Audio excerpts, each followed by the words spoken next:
Jonathan, Nestlé, the Swiss Foods Group, is getting into a tangle with its noodles business in India. What's the latest?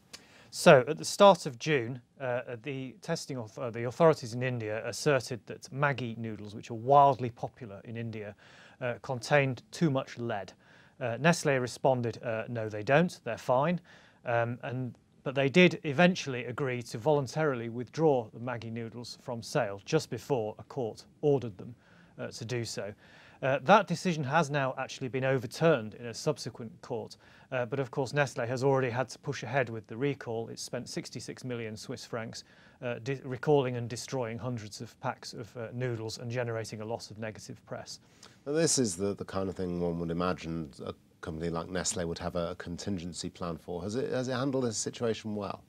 Well, yes and no. No in the sense that the sort of blueprint for handling this kind of incident is supposedly the Tylenol case, which was back in 1982 when Johnson & Johnson recalled millions of packs of Tylenol, a painkiller, destroyed them all, was very clear with consumers about why it was doing what it was doing. It then relaunched them with new packaging and a blaze of publicity, and ever since that's been held up as the way to do it. Nestlé has first of all asserted that there's nothing wrong with its noodles, and then got into a sort of long spat about the details of testing methodology being fought out in the Indian courts, none of which looks great.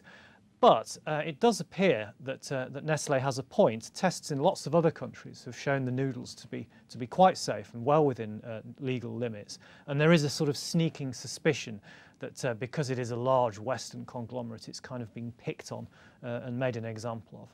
So a tricky situation then for Nestlé to try and deal with. But how big a deal is this for Nestlé? Should shareholders be concerned about the impact of this recall? Well, not at this stage. Nestlé also announced half-year results today. Their top-line growth actually beat analysts' expectations despite the impact of this recall. 66 million Swiss francs sounds like a lot of money. Well, it is a lot of money, but in the context of their overall operating profit, it is about 1%. There will be some ongoing impact in the sense that they still cannot sell Maggi noodles in India.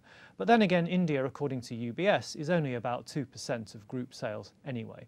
So as long as this does not turn into a sort of ongoing exercise in brand damage, I don't think shareholders need to worry at this point. Still, I imagine Nestlé will want to put the entire incident well behind it. Jonathan, thanks very much.